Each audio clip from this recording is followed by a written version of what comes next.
Hey everybody, it's Eddie from Tokyo. This is your cryptocurrency update from Japan. And in this video, I want to review some facts because Frances Coppola, she's a writer for Forbes, and she wrote this article in the last few days. It says, Ripple has signed up a bank to use XRP for payments. So what? Well, okay, I think maybe, possibly, she's not paying attention to what's happening in Japan because there is a lot happening in Japan with Ripple and XRP and the banks. And I thought maybe I could help bring that to light. If you are following where the business is coming from Ripple, more than 50% of the business is coming from Asia. So this is a very important region for Ripple. And there is one person in particular that I want to highlight. That is Mr. Kitao of SBI Holdings. He is behind this 61-member bank consortium. The 61 banks make up 80% of the transactions that occur in Japan. And back in July, it was known that the mega bank MUFJ, they are the #1 bank in Japan, joined this consortium along with Sumitomo. They are the second largest bank in Japan, and then Mizuho. They are the 16th largest bank in the world. These banks are bigger than Citibank, HSBC, Barclays, Lloyds, Bank of America, etc. They are major mega banks, and they are participating in this consortium, which is really making some big moves recently. March of 2018, the consortium of banks was to release an instant mobile app, which was a payment application powered by Ripple. And it sure enough did launch in October. On the 5th, we learned that it launched with 3 banks. And those 3 banks are really just the first. If we all remember, the very first XRP live clients were announced just at the very end of October. So we are just in the beginning stages of this expansion. And if you listen to the January 30th third quarter results, you hear Mr. Kitao speaking specifically about MoneyTap, that it is an excellent DLT technology by Ripple, and that XRP will be used quickly to provide a low-cost, free 24/7, 365-day-a-week application where people use their mobile phones with just a phone number. So he sees it as a global opportunity. This is not my words. This is his words. And that XRP will increasingly be used. The practical use of XRP is going to be also possibly used in the FX remittances as well.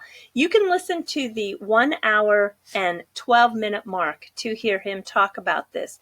In addition, the 61 bank consortium is most likely going to form into a new Japanese company, and that new company just might be called MoneyTap.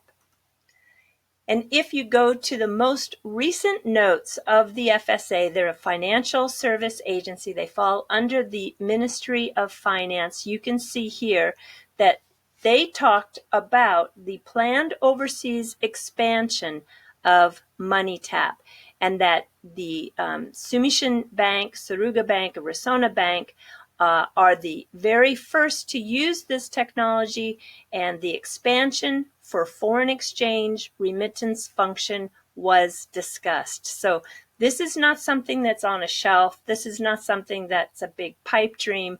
This is something that is in the works. And the FSA is very much like the SEC of the US. So when she addition to her article, she said Ripple claims that it does not control XRP. I just received an email about that. Well, good. I'm glad she's up to date on that. But that misses the point. She says big banks are control freaks. If they were a control freak, I'm not sure that the largest bank in Japan, along with number 2 and 59 others, would be all working together in a consortium if they really were control freaks. And they won't trust a token that they don't control themselves.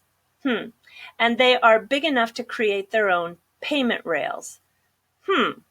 Well, David was so good and so kind to reply to her. He said that the big banks are not one thing and compete with each other. Something nobody controls is a way better than something your competitors control. I think that if they are trying to do everything on their own, it doesn't work that way. All right, so I know that you had a little trouble with Twitter back in 2016. It was unfortunate that you needed to delete your tweet and you apologized at great length for it. And I just think, gosh, I just am so surprised that you are so combative on Twitter and in your articles. I don't think that any lessons were learned. So if you are looking for what the facts are here in Japan, I'd be glad to give you any information you wish. Okay, so that is what I have to say about that. I think they call these kinds of people trolls, maybe. The definition of a troll is somebody who is spreading false facts as truth. And they create online wars. And boy, I saw that definitely in the last few days. They spread rumors, they instigate anger, and they lack respectful manner. And I think I could check mark all 5 of those with what I have seen going on in the last few days. So I hope that this kind of behavior changes. You know, trolls are mythical creatures that were originated from Norwegian mythology, and the word is Germanic, comes from Trullan, and you can actually translate that as unknown origin. And they sometimes live in Norway, in the forest, the mountains, and occasionally under some bridges, but generally they're not friendly. Well, I want to now go into the fluff because Japan has its version of trolls as well. These trolls in Japanese are called yokai, and they usually cause a lot of mischief. There are 200 to 300 of them in Japan, and the yo means attractive and kai means mystery. So some way they have this elusive manner to attract, but they're usually nothing but trouble. They play tricks, they kidnap children, they live in the lakes, they can transform themselves, you know, kind of like a shape-shift creature. They're all very, very creepy. You could call them in English like a monster, a goblin, or a ghost, and they've been in the Japanese folklore since the 8th century.